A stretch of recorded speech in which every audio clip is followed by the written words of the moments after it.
Quiz time. What percentage of businesses fail within the first 5 years of their launch, and how you can make sure that your business not only survives but thrives using one of the 20 secrets shared by none other than the super successful entrepreneur, author, speaker, co-founder, and CEO of Clickfunnels, Russell Brunson. So hang on and get all your answers on the inside of this special edition of Masterminds Fireside Chat with me, Rupa Patil.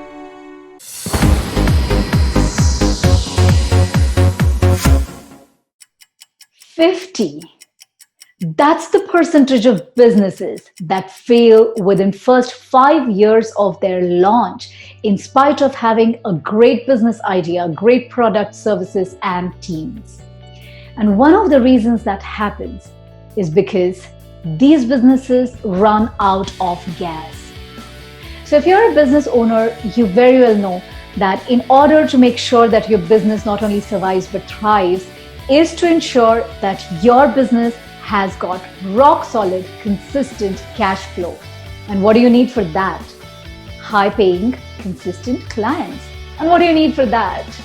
High quality leads. And needless to say, to get high quality leads, you and your business needs consistent supply of high quality traffic. Traffic is the fuel for any type of business. Yes, and I mean any business. Local business, global business, offline store, online store, your existing business or businesses that you're looking at scaling up, or even your newly launched business as a solopreneur, as a freelancer, or even as a side hustler. The moment you know how to master traffic, it's almost guaranteed to have a rock solid, consistent cash flow. And that is how you ensure that your business not only survives, but also thrives. And that is why I'm recording this special episode of Masterminds Fireside Chat. And on this episode, I have got a very special gift for you. And by the way, this gift is brought to you by my go-to person whenever I'm stuck with anything to do with marketing. Yes, I am talking about the amazing one and only co-founder and CEO of Clickfunnels, Russell Brunson. If you don't know already, Russell has just newly launched his book. He has put his years and decades of experience into an amazing book, and he is giving to us not one, not two, not five, not 10, but 20 traffic secrets. Yes, you heard it right. And I am talking about Russell's new book, The Traffic Secrets by Russell Brunson. And this is the book, by the way, if you haven't heard about this book, that's okay, because I'm going to give something special for you just now. And those of you who already know Russell, but if you have not grabbed his book yet, this is the time you need to do this. So here's my first gift to you. Even before you could go any further, check out the link which I've given with this video and go ahead and grab your copy of Traffic Secrets. And by the way, there are two ways in which you could do that. One is you can go on Amazon, pay a little over $24 US dollars and order your book, or you can do what I did. I have actually ordered a free copy of Traffic Secrets. Thank you, Russell. And the way you do that is by clicking on the link which I have given to you here. And all you need to do is pay for the shipping, and Russell will send a free copy of his book to your doorstep anywhere in the world. So first things first, go ahead, click on the link, pause this video, click on the link below and order your free copy of Traffic Secrets book right now. Pause it, and go order that.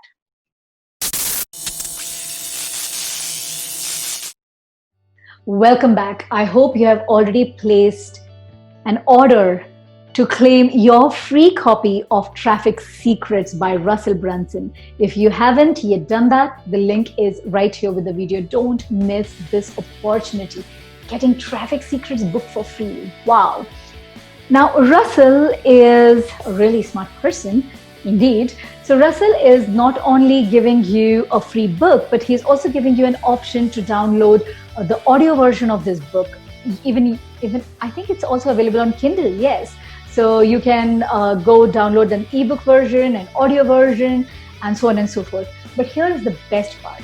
As I said, today's episode is all thanks to Russell Brunson, because in his Traffic Secrets book, he has given us 20 top traffic secrets to get more traffic, to get more eyeballs, to get more clicks to our business, website, funnels, stores, whatever it is for you. But here's the thing. On today's episode, Russell has been extremely kind to give away his number one traffic secret for free. Yes, you heard it right. Russell has been extremely kind and he has given away the first chapter of this amazing book for free. Yes, in the remaining part of the podcast, you are going to hear it from Russell and his entire first chapter, starting with the preface and other things. But you are going to get access even before you could order your book, even before this, maybe you have already ordered this book and you're waiting for this book to be shipped to your doorstep. Even before you could get this book, Russell has already given away his first chapter, his traffic secret number one for free, right here on this podcast. All you need to do is be prepared with your pen and paper and notepads and take a lot of notes, because you are going to get free access to a gold mine. So go ahead, listen to the remaining podcast, and while you're doing that, send your heartfelt gratitude to Russell Brunson.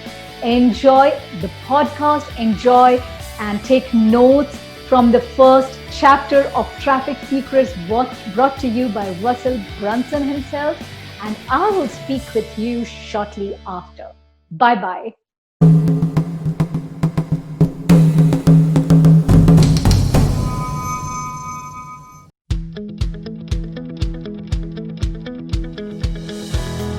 Traffic Secrets, the underground playbook for filling your websites and funnels with your dream customers by Russell Brunson. Hey, my name is Russell Brunson, and I'm the author of Traffic Secrets, and today I'm going to read to you from the studio. However, before we get started, I want to make a quick informal introduction. I spent the past 15 years mastering the art and the science of getting the right people to come to my websites and my funnels with their credit card in hand. After learning how to do it for my own companies, I created simple frameworks to help entrepreneurs that I have the privilege of serving to get more traffic into their funnels. This book is a compilation of all of these frameworks. I'm a very visual learner, and so for each of these frameworks, I've actually sketched out doodles and put them inside the physical book, as well as screenshot examples and other charts and graphs to help make these concepts simpler to understand. You'll get a lot out of the audiobook even if you don't see the sketches, charts, and graphs, but you'll get even more if you do have them.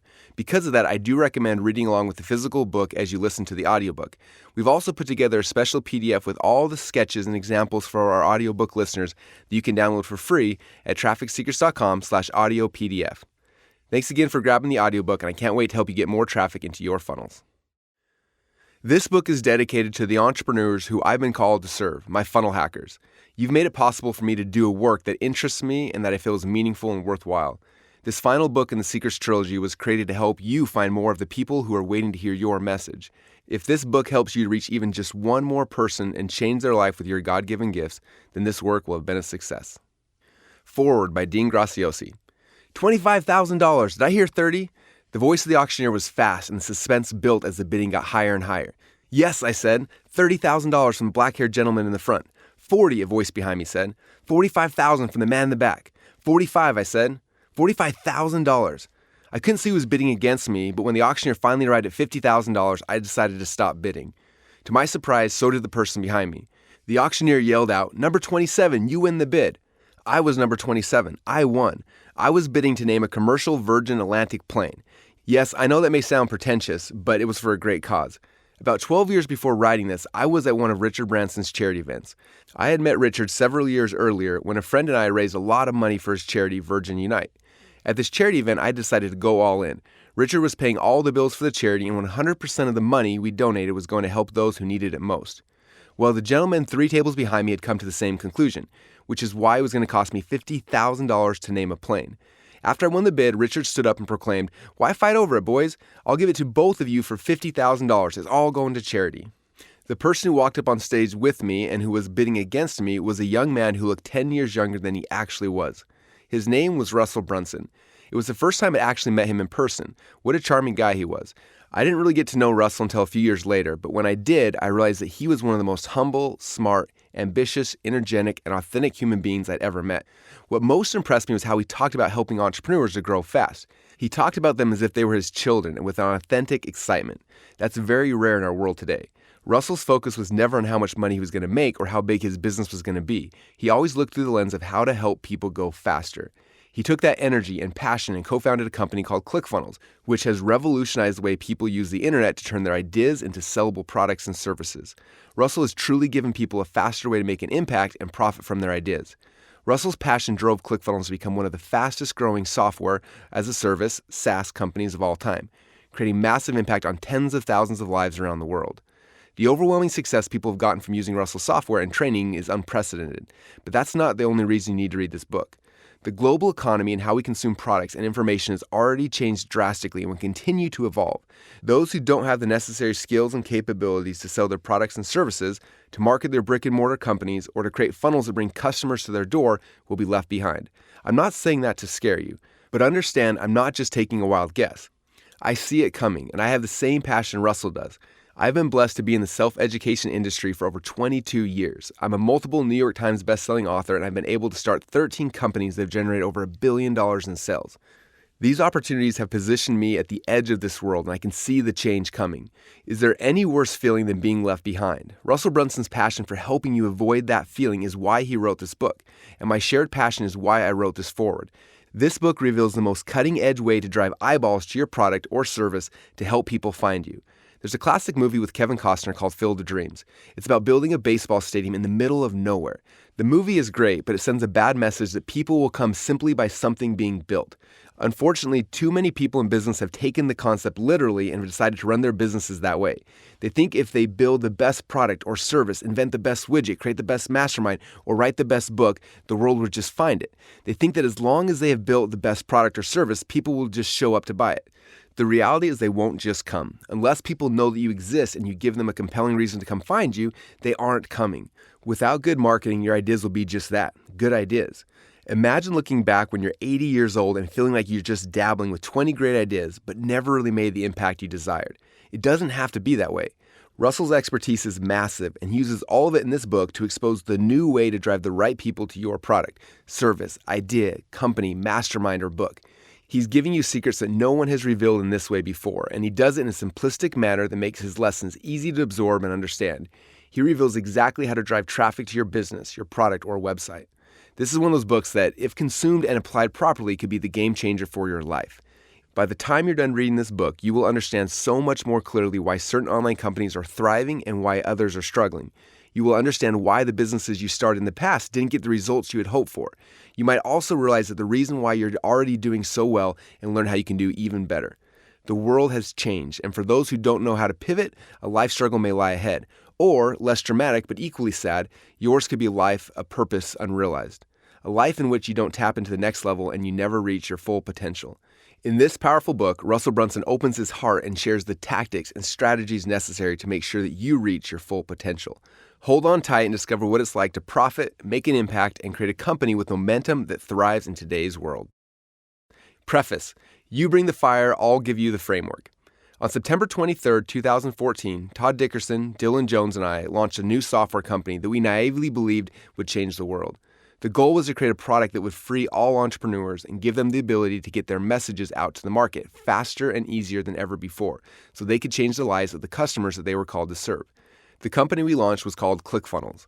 A few short months after we launched Clickfunnels, I released a book that I had been working on for almost a decade. I was a first-time author, and because my book was about sales funnels, something that was extremely exciting to me, but pretty boring to most others, I was nervous about how people would respond to it. That book was called .com Secrets, and little did I know that that book would become the playbook for how people build sales funnels online, and was the key to the initial growth of our company. When people understood how they could use funnels to grow their companies, well, they started to use funnels to grow their companies. A few of the core concepts that I first revealed in .com Secrets were the secret of the value ladder and how you can use it to provide more value to your customers and make more money from every customer in the process.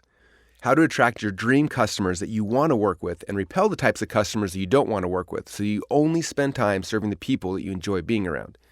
The exact funnels and sales scripts you can use to convert website and funnel visitors into customers and move them through your value ladder so you can serve them at your highest level, and a whole bunch more.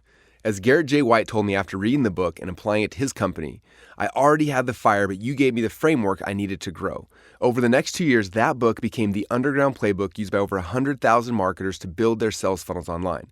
But as Clickfunnels grew, I started to see a big division between those who were making money with their funnels and those who made funnels but weren't making any money. People had mastered the funnel structures and frameworks because of .com Secrets, and they could quickly build those funnels inside of Clickfunnels, but some people weren't making any money because they lacked the basic understanding of how to convert their funnel visitors into customers. They didn't understand the fundamentals of persuasion, storytelling, building a tribe, becoming a leader, and communicating with the people who entered into their funnels. And so I began my second book with the goal of helping readers to learn and master the persuasion secrets that are necessary to convert people at each stage of their funnel. While .com Secrets was the science of funnel building, Expert Secrets became the art behind successful funnels, helping people to move through your funnels and become your dream customers. That brings us to this book, the third and final volume in the trilogy, Traffic Secrets. Traffic is the fuel for every successful business. It is the people who are coming into your funnels. The more people you can get in front of, the bigger impact you and your company can have, which in turn usually creates more money for your company. As we watch members of ClickFunnels growing their companies with funnels, using the structure from .com Secrets and the persuasion skills they learned from Expert Secrets, many people were still struggling because they didn't know how to get consistent traffic or people into their funnels. On the flip side, those who were getting traffic from Facebook or Google were nervous that if either of those sources dried up, they could lose their companies overnight. Traffic Secrets approaches traffic from a completely different direction than anyone has ever discussed before, less from the tactical fly-by-night operations and more from the strategic long-term model that will ensure a consistent flow of people into your funnels. The strategies inside this book are evergreen and will never change as long as there are humans on this planet to sell to. Each book in the Secrets Trilogy is written as a standalone playbook, but mastering the skills from all three books is essential for your long-term growth of your company. Because of that, each book refers to and ties in important concepts from the others. If you're interested in the most up-to-date information, I invite you to go to marketingsecrets.com to listen in on my podcast, Marketing Secrets. It's published twice a week and covers everything we're learning and discovering in real time. I share new secrets every week for free that build upon the evergreen topics and frameworks that you're mastering in these books. I hope that you can use this trilogy of books to change the lives of the customers you've been called to serve. Everything written in these three books is evergreen and focuses on concepts that have worked yesterday, are working today, and will continue to work tomorrow and forever. Introduction. There's a storm coming. April 27, 2018 was the day that my kids and I looked forward to for a long time. It was the opening night of the movie Avengers: Infinity War. I've been a superhero fan ever since the first Iron Man movie came out, but not long enough to know the entire history from the original comic books, so everything that was happening in the movies was a huge surprise to me. This was the 19th movie in the Marvel Cinematic Universe, and all of the prior movies had culminated into this epic standoff between Thanos and the Avengers. In the movie, you see Thanos as the ultimate bad guy, but he actually thinks he's doing good. He's concerned that the universe is overpopulated, and he believes that it's his mission to save it. His goal is to gather all the Infinity Stones, put them into his gauntlet like a big glove, and then when he snaps his fingers, restore balance to the universe by killing half of the population. The movie ended, spoiler alert, with a huge cliffhanger after Thanos collected all the Infinity Stones and snapped his fingers. In an instant, half of the people in the universe disappeared. The next day after watching the movie, I was talking to my friend and fellow online marketer, Peng Joon, about the movie, and he said something that sparked an idea. That idea later became an event and since has resulted in me writing this book. Talking about the founder of Facebook, Peng Joon said, "Do you ever feel that Mark Zuckerberg is like Thanos, and his whole goal is to wipe out half of the entrepreneurs who are advertising on Facebook? He could literally snap his fingers and half the online entrepreneurs would lose their businesses overnight." That statement quickly got my mind racing back to 2003, the year I bought my very first Google ad. I had just purchased a book from Chris Carpenter called Google Cash. It showed me how easy it was to set up Google ads and drive them to any website you wanted. It was simple arbitrage. I would spend 25 cents to get someone to click on my ad, and they would go to my website, and I would hopefully make $2 to $3 in sales for each click I received. At first, it seemed too good to be true, but I decided to set up my first ad in Google selling a DVD on how to make potato guns. When someone would search for potato guns or spud guns in Google, my ad would show up. If they click on my ad, charging me 25 cents, they would end up on my website, howtomakeapotatogun.com.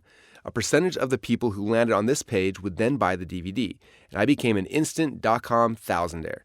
I wasn't quite a millionaire yet, but if everything kept working the way it was in those early days, I would have been in just a few short months. But then it happened. People called it the Google slap, but for me it looked like it was the end of my online career. My cost went from 25 cents a click to $3 per click or more. Instantly, half of the online entrepreneurs who were buying ads on Google, including myself, lost their businesses overnight. Most of the people I knew at the time who were making a killing on Google never recovered from the first Google slap. Most of us were confused about why Google would charge 10 times the price of our ads overnight. Soon though, after the dust settled, it started to make sense. Google only wanted the big brands, the companies who could spend millions of dollars a month in ads, not the small guys like me who were just spending a few $1,000s a month. The small entrepreneurs like myself only made up a tiny percentage of their overall revenue, and we were likely the ones who caused 90% or more of their headaches. They didn't care about us. They only cared about the really big advertisers. And what started as the best way for the little guy to have success quickly disappeared when Larry Page and Sergey Brin, the founders of Google, decided to give us small entrepreneurs the slap. In .com Secrets, I shared the way that I saved myself and my tiny little company from this Google slap was by learning how to use funnels. I changed my little potato gun website into a funnel where I could make more money from each visitor who clicked on my ads. Google's costs didn't go down, so I found a way to pay for those costs. I would spend the $3 per click that Google wanted to charge me, but then I would make $5 to $6 from everyone who came into my funnel. That strategy is outside the context of this book, but I write about it extensively in both .com Secrets and Expert Secrets.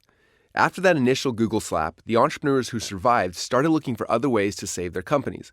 Some turned to email marketing and others turned to paid ads on blogs and websites, but the majority of marketers started getting the bulk of their traffic from Google's free search platform. We all started to learn how to play the game. We'd get ranked really high for the core keywords that we used to pay Google for, and traffic started coming back into our funnels for free. Again, this seemed like it had to be too good to be true, but for years this was the secret. Then one day, just like before, Google decided it was time to change things up once again. The next few years were known for dozens of new Google slaps that affected people who were ranking high in the free search results. Each morning we would wake up hoping and praying that we were still ranking for the keywords we'd worked so hard to earn. But we were at Google's mercy. Our future was outside of our own control. Each slap would take out another huge percentage of entrepreneurs. Soon they started giving each of these slaps cute little names like Panda and Penguin and Hummingbird. But each new slap meant that a new group of entrepreneurs had to wake up to the reality that their companies had dried up overnight. They had lost all their traffic, and because traffic equaled customers, they had no business. The decade from the early 2000s to 2010 was a constant fight for most entrepreneurs to stay alive. Then in 2007, the dawn of a new era of online advertising started when Mark Zuckerberg introduced his new Facebook ads platform. Just as Google did when they first opened up their platform, Facebook made it easy and affordable for entrepreneurs to buy ads. The costs were low and arbitrage was simple. Facebook's goal was adoption, to get as many people as possible and as fast as possible to use their ad service, and that's exactly what happened. For people like me, it was like the good old days of Google where I could spend 25 cents in ads and make $2 to $3 back for each click. Many of the entrepreneurs who I'm now coach started their companies around this time and have leveraged Facebook to grow their companies quickly. But for the marketers who have been around long enough to remember the earlier bloodbaths that Google and other platforms have put us through, the pattern of Facebook is almost identically matched what Google did when it started. Step number 1, the adoption. Make the barrier of entry easy to get everyone in and using the platform. Step number 2, the price hike. Slowly raise the prices to squeeze out the margins, killing off any entrepreneur who doesn't understand how to use funnels. And step number 3, the slap. Kill off the 50% of advertisers who cause 90% of their headaches. If you spend less than $1 million per month on ads, you're considered a small advertiser. You only make up a tiny percentage of their revenue, yet you're 100 times harder to support than a big brand who cares a lot less about ROI and more about just seeing their brand everywhere. That day after the movie, Payne Jr. and I joked that instead of a Google slap, we were going to see a Zuckerberg Thanos, we've now nicknamed him Zanos, snap, where 50% of all entrepreneurs' businesses would disappear overnight. If you rely 100% on Facebook for your traffic, then this is your warning that a storm is coming.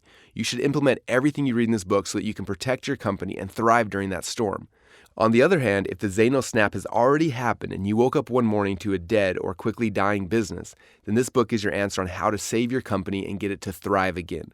Over the past decade and a half that I've been playing this game, I've survived and even thrived during dozens of Google slaps, the death of email marketing, algorithm changes, the rise and fall of tons of social media networks, and the fragmentation of online media. The question begs to be asked, why did we survive when so many other companies have failed? 2 reasons we survived when others failed.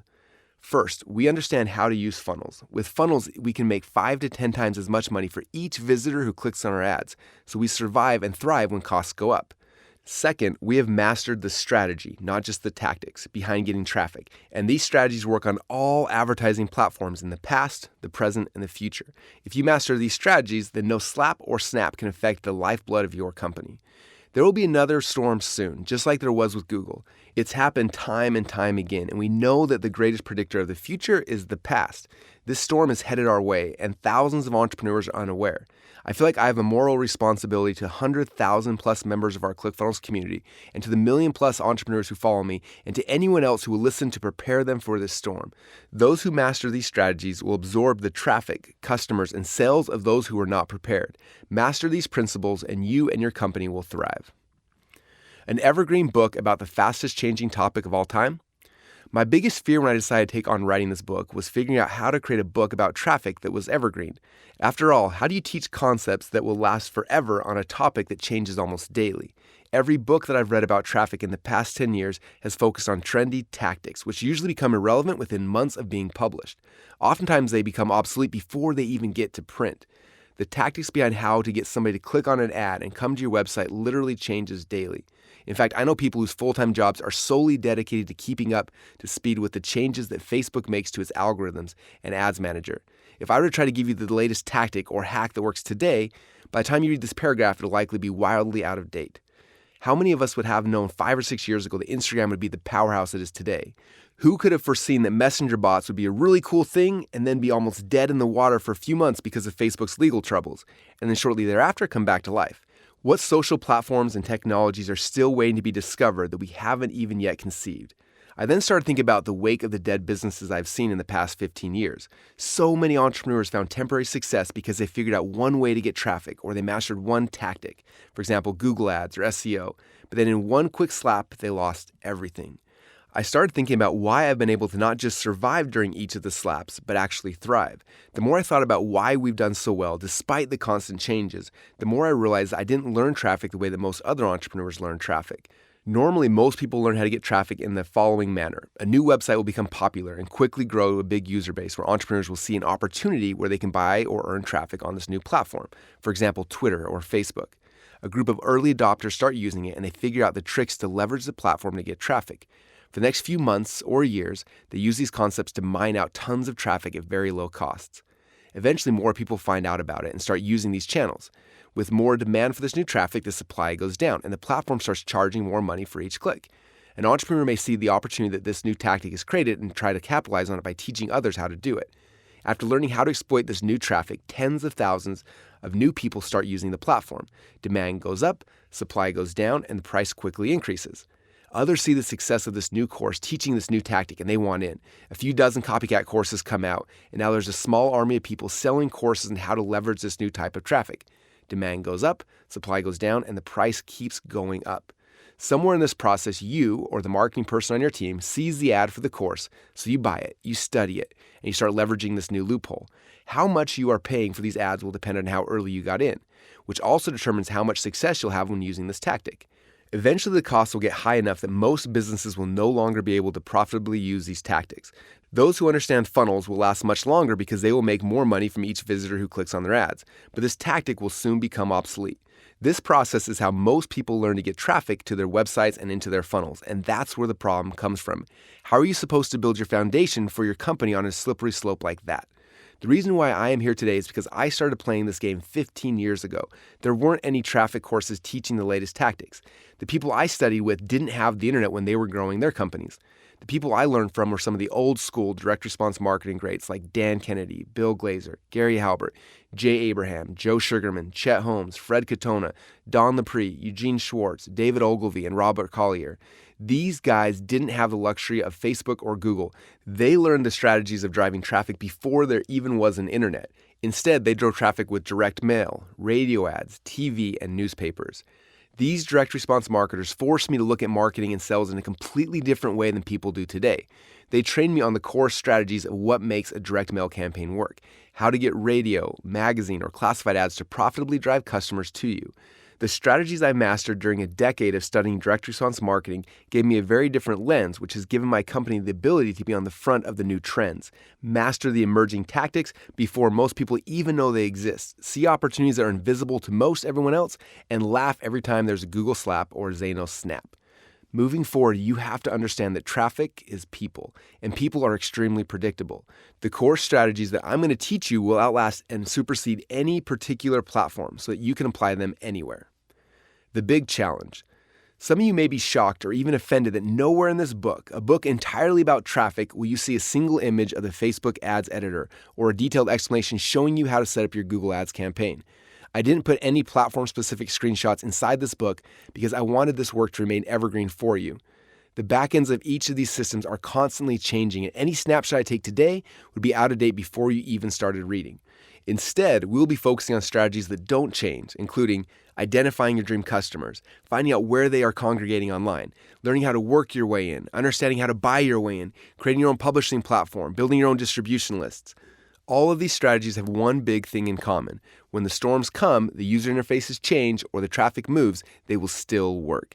They leverage the big media properties such as Google, YouTube, Facebook, and Instagram when they are hot. But also when these platforms change, you can easily move to where the eyeballs go.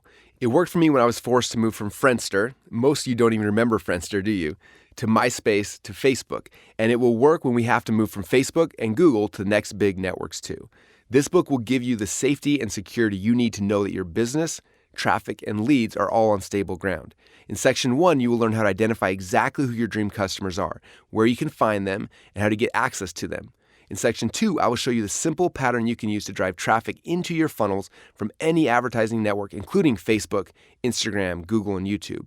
I'll also demonstrate how mastering the simple pattern will unlock the doors to a consistent stream of traffic on any of these networks. Finally, Section 3 will reveal powerful growth hacking techniques that will help you to increase your traffic even if you don't have access to Facebook or Google or any of the other advertising networks. Mastering these growth hacks will give you the ability to build your traffic foundation on solid ground. I spent over 15 years learning and mastering these concepts and strategies, and I'm so excited to finally be able to share them with you right now.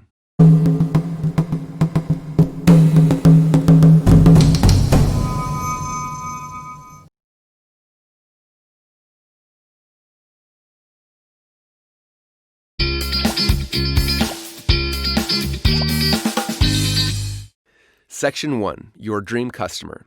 The phone rang. It was Chad. Well, he was Chad to me, but to his patients, his name was Dr. Woolner. Hello? I answered. Hey man, I know it's late, but do you have some time to talk? I'm in a really bad place right now. Sure, I quickly responded. I'll be right over. Just 5 years earlier, Dr. Woolner had graduated with his Doctor of Chiropractic degree. Shortly thereafter, he moved his family to Boise, Idaho to work as an associate chiropractor for a new clinic in town. His goal wasn't to work for someone else, though. While Chad was an amazing chiropractor, he's an even better entrepreneur, and he wanted to start his own practice.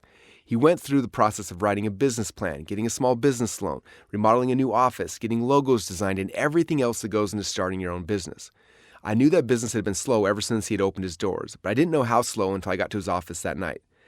I'm not going to make it, he said. We're out of money and we have no way to get more patients in the door. I spent some time talking to him about the situation and gave him some possible ideas to get more business. He then said something that hit me like a ton of bricks. I went to college for 4 years to get my degree, and then I spent an additional 4 years at chiropractic college to become a chiropractor. Yet all that time, not once did they ever talk about how to actually get patients to come to my clinic. Isn't that unbelievable?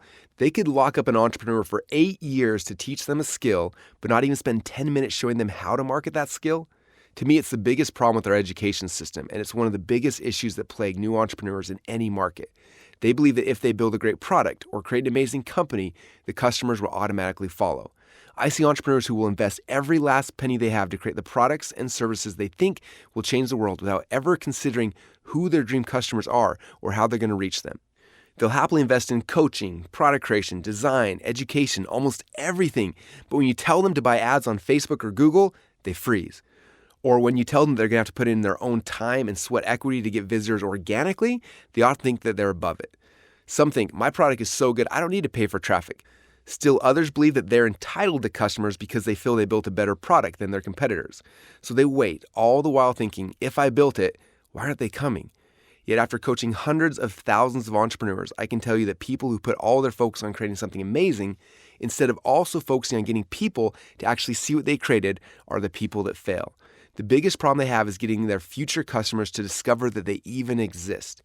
Every year, tens of thousands of businesses start and fail because the entrepreneurs don't understand this one essential skill: the art and science of getting traffic or people to find you. And that is a tragedy. I feel like I've been called and placed on this earth with a mission to help entrepreneurs to get their messages out to the world about their products and their services. I strongly believe that entrepreneurs are the only people on earth who can actually change the world. It won't happen in government, and I don't think it's going to happen in schools. It'll happen because of entrepreneurs like you who are willing to risk everything to try to make that dream become a reality. For all the entrepreneurs who fail in their first year of business, it's a tragedy when that one thing that they risked everything for never gets to see the light of day. Waiting for people to come to you is not a strategy, but understanding exactly who your dream customer is, discovering where they're congregating, and throwing out hooks that will grab their attention to pull them into your funnels where you can tell them a story and make them an offer is the strategy. That's the big secret. The good news for Dr. Woolner is that after that night, he started geeking out on funnels. He built a client acquisition funnel and learned how to buy ads on Facebook and Google. His funnel now generates new patients for him 24 hours a day, 7 days a week, and to this day, he has a thriving practice. I'm assuming that if you're reading this book right now, you have a product or a service or a skill that you focus countless hours on mastering. This book will become your education on getting people to actually see your art. This section of the book will be focused on answering two very important questions. Question number 1, who is your dream customer? And question number 2, where are they congregating? When you have a perfect vision of who your dream customer is, it becomes easy to find out where they are congregating. On the contrary, if you don't have perfect clarity on who that person is, it's really hard to find them. When you have completed this section, you'll know exactly who your dream customer is and where they are hiding so you can get their attention long enough to tell them your story. Secret number 1, who is your dream customer? I don't know if Alexis will like this, said an executive at Sally Beauty Supply. Confused, my friend Perry Belcher said, what? He set down his new scented hand sanitizer that he had brought in to pitch at the meeting. He picked up his new UV nail polish, handed it to the group and said, okay, well, how about this product, he said. They looked at it, opened it up and smelled it. Yeah, I'm pretty sure Alexis won't like this one either, they replied. More confused than ever and now a little frustrated, Perry brought out his third and final product to pitch to them. In a similar fashion, they looked at the product, gave it a quick once over and said, sorry, Alexis definitely wouldn't be interested in this one either. More frustrated, Perry looked at the two executives he was talking to and finally blurted, who is Alexis? Is she the decision maker? Why isn't she in this meeting instead of you two? Is she here? Can I just talk directly to her? I know that I can convince her that your company needs to sell these products. There was a moment of silence and then both of the executives burst out in laughter. Alexis isn't a person, she's our customer avatar, one replied. What? Perry asked. He had never heard of a customer avatar before. I'm sorry, I don't understand. Alexis isn't a real person? The executives just smiled at each other and then asked Perry to follow them into another room. When they entered the new room, he saw a wall full of pictures of Alexis, a fictitious character who represented Sally Beauty Supply's dream customer. The wall also featured a full bio about who she was, how many kids she had, where she lived, how much money she made, and the type of home that she lived in. The executives then went on to explain that everyone in the company was trained that when they made any decision about what products to purchase, what colors to use in their stores, or what branding, what ads to run, what promotions to create, what their websites look like, and what music to play in their locations, everything was run through the lens of Alexis's eyes. If it was something Alexis would love, then the answer was yes. If it wasn't something she would love, then the answer was always no. They didn't run a product-centric company. They ran a customer-centric company. Their customer avatar is what drove everything from the products they created to the ads that they ran. When Perry first told me this story, I had my big aha. Most entrepreneurs mistakenly think that their business is about them, but it's not.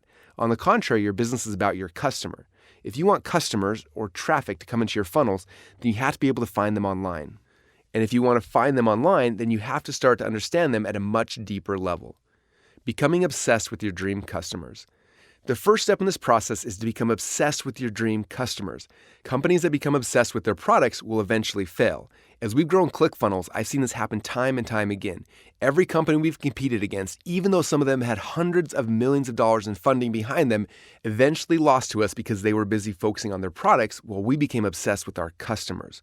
What do I mean when I say obsessed? Well, being obsessed with your customer means understanding them just as well, if not better than they understand themselves. For many, this is the most difficult part of the process, even though you may have actually been your dream customer not too long ago. Often just remembering how you felt when you were trying to solve the very problem that you're now solving for people is usually hard. I was recently talking to my friend Nicholas Bayerly about the fact that most businesses are created from a problem that an entrepreneur had, and their product or service was a result of them figuring out the solution to that problem. Our mess becomes our message, Nicholas said.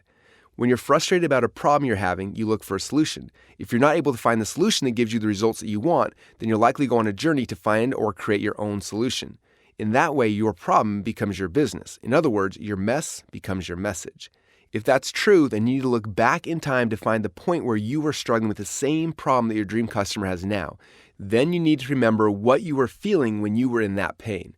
In our community, we have some amazing examples of leaders who have made their mess their message. And one of my favorite power couples is Stacy and Paul Martino. Years ago, they found themselves at a crossroads.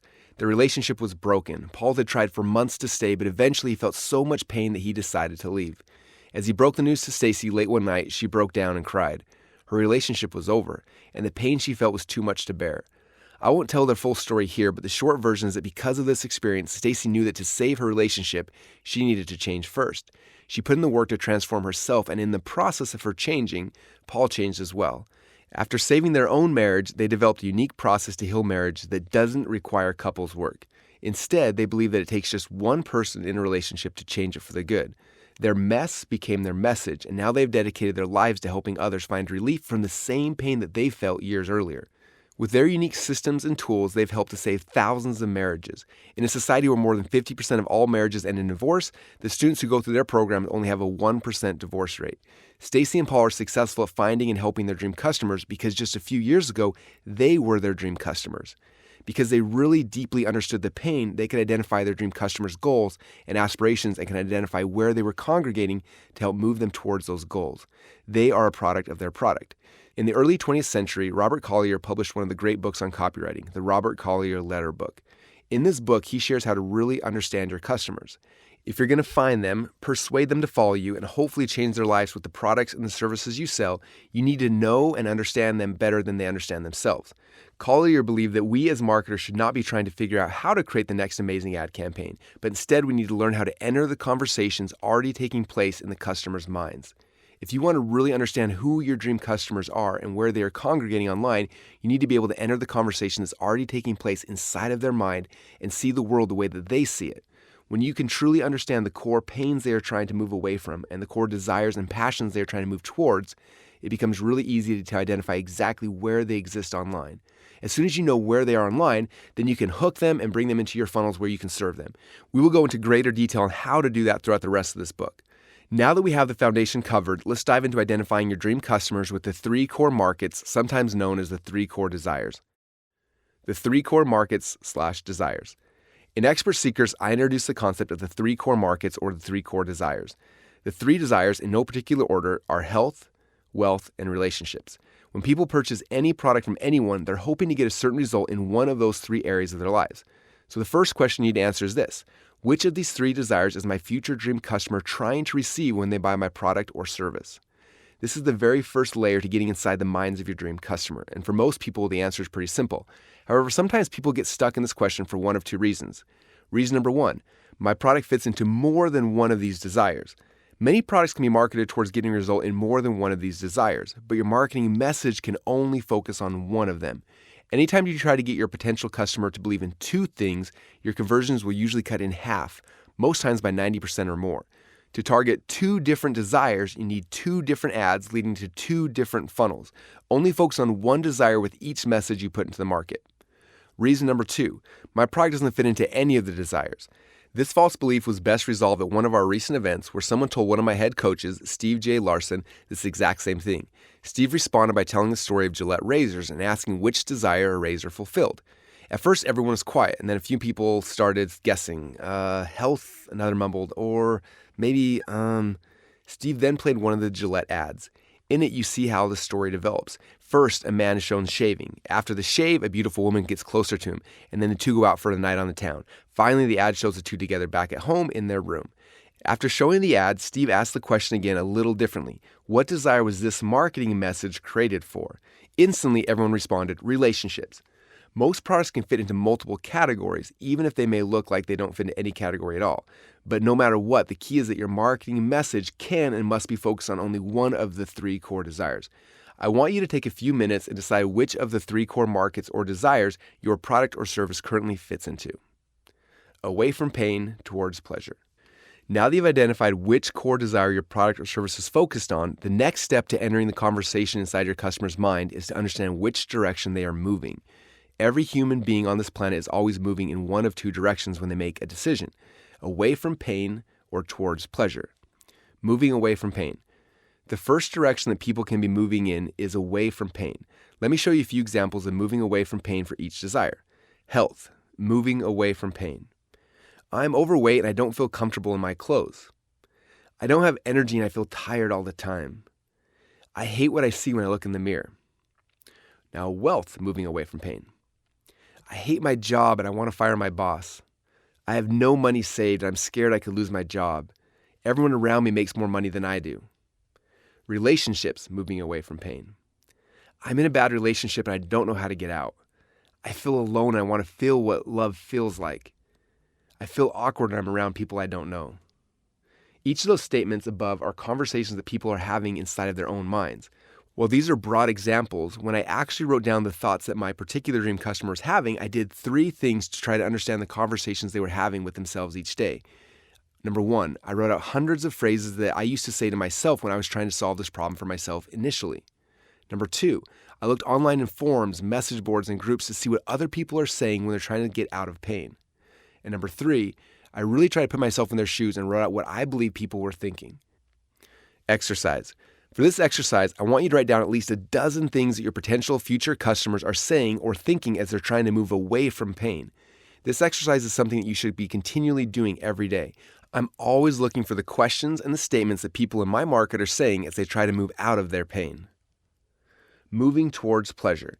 The second direction that people can be moving in is towards pleasure. They don't have a desire for health, wealth, or relationships because they're unhappy. They have a desire because they are happy and looking for more. Let me show you a few examples of moving towards pleasure for each desire. Health, moving towards pleasure. I want to get 6-pack abs. I want to be able to run a marathon. I want to eat healthier so I can have more energy. Wealth, moving towards pleasure. I want to buy my dream house or my dream car. I want to grow my company so I can have more impact. I want to learn leadership so I can grow my team. Relationships, moving towards pleasure. I want more passion in my relationships. I want to spend more time with my spouse and my kids. I want to meet more people through networking. Do you see how different these phrases are even though they are addressing the same core desire? You can refer to the supplemental PDF to see them side by side. It's powerful to see that while everyone may be trying to accomplish the same goal, the reasons why they are doing it is almost polar opposites. Exercise.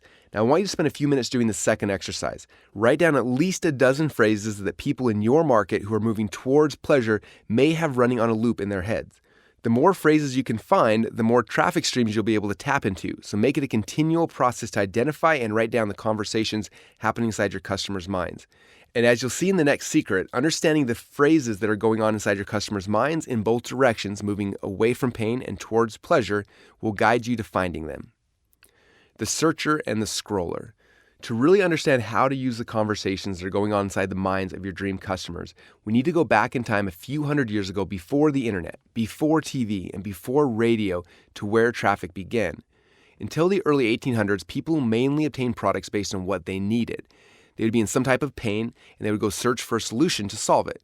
It started with food. Our ancestors had a desire for health, food, so they would search for food, kill it, and bring it home. In more modern times, we have stores. When you need food or something else in your home, you would go to the local store, search for what you need, and buy it. In 1886, the Yellow Pages directory was created, and it was awesome for consumers because you could find exactly what you needed, and business owners had the luxury of people simply showing up, looking for what they had to sell. It seemed like the perfect solution, except for one thing. As a business owner, if you wanted to make more money or grow your company, you were not in control. You had to wait for people to have a need in order for them to come and to find you. But then, in 1927, the television was invented, and just 15 short years later, on July 1st, 1942, during the Brooklyn Dodgers-Philadelphia Phillies game in Ebbets Field, the first ever TV commercial aired. At the time, there were over 4,000 televisions in New York, and on that day, while families gathered around to watch the big game on NBC, it was interrupted by the first ever TV commercial. That ad, which was just 9 seconds long and cost only $9, featured a map of America with a Bulva watch clock face in the middle. At the end of the ad, a voice announced, "America runs on Bulva time." And with those 9 seconds, the shift from search advertising to interruption advertising had officially begun. People watching TV that night were not searching for a new watch, but as they saw the commercial and the pictures of the watch, it placed a seed of desire in their hearts and their minds. They didn't need this watch, but they wanted it. This TV commercial gave business owners a window where they could grab their potential customers' attention long enough to plant a seed of desire and show the perceived value of what they were selling. No longer would people only buy when they needed something. Now advertisers had the ability to create desire and sell people stuff that they wanted. This interruption advertising started happening in other types of media such as radio, newspapers, and direct mail. The process was simple. Get a captive audience, entertain or educate them, and then, when they have their full attention, interrupt them with your message. You can then grab their attention and create a desire for the product or service that you are selling. Nowadays, this type of interruption advertising happens every day around you, but I'm guessing you didn't realize how profound of an impact those advertisements actually made on your buying decisions.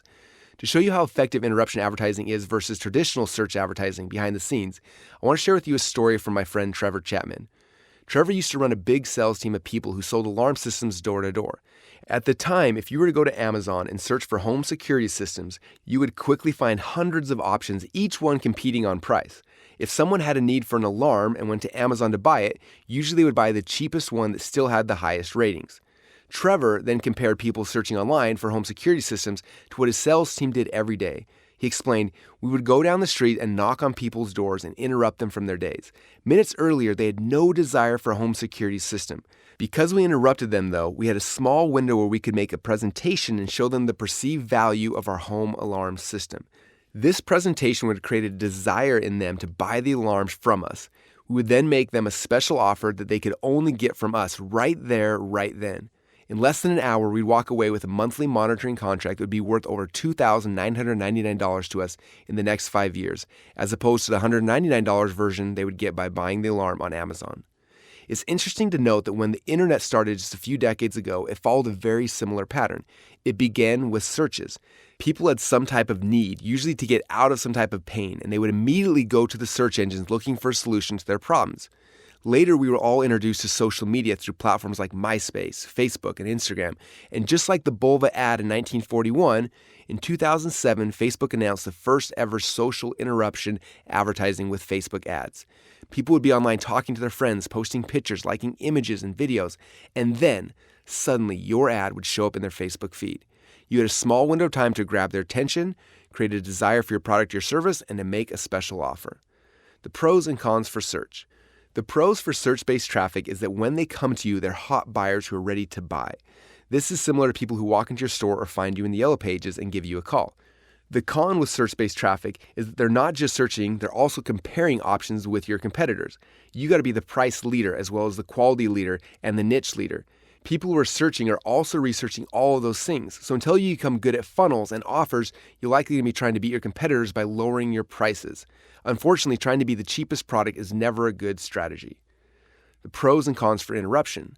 As a marketer, you can target people who are interested in certain people, ideas, TV shows, or bands, and then you can interrupt them with your ads. You open a small window of time where you can grab their attention and show them the perceived value of what you're selling. You no longer have to wait around for someone to come looking for you. You can now create desire in your dream customers. The pros for social-based interruption traffic is you can target warm traffic based on people's interests. Therefore, you can sell based on the perceived value of your product or service. The con for social-based interruption traffic is that because the customer isn't actively looking for you, you have to become good at your hook, story, offer, where you can grab their attention, tell them a story, and then make them an offer. We'll be covering how to do this in more detail in secret number 3. Now that you've identified who your dream customer avatar is, what their core desires are, and if they're moving away from pain or towards pleasure, the next question we ask is, where are they congregating? As you will learn in the next chapter, there are congregations where the scrollers are hanging out and congregations you can target for the searchers.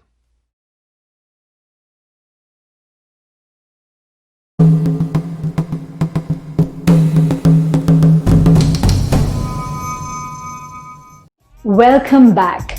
Oh my God. Can you believe the amount of golden nuggets that Russell Brunson has shared with you completely free of cost? And as a trainer and coach, I speak with business owners, current and new ones, and they're completely oblivious to this first traffic secret that you have access to right now. My only request is whatever you have learned on this episode today, just write it down and convert that into an actionable item and implement that in your business in the next 24 hours. The second thing I request to you is if you found this traffic secret number 1 eye-opening or helpful, let me remind you that it was only one of the 20 traffic secrets that Russell shares in his book. So there are 19 more amazing traffic secrets to uncover in this book. So if you haven't yet ordered a free copy of this book, please go ahead, do that before Russell changes his mind. I hope he always offers this for free, but I'm not sure. So go ahead, order a free copy of this book, take action, and before you go, please join me in thanking the amazing Russell Brunson and his team for bringing the traffic secret number 1 for free, just for amazing entrepreneurs like you. This is Rupa, certified trainer, coach, event planner, and the certified mastermind professional, and I can't wait to hear your success story. So bye-bye, and I'll see you on the next episode of Masterminds Fireside Chat with me, Rupa Patil.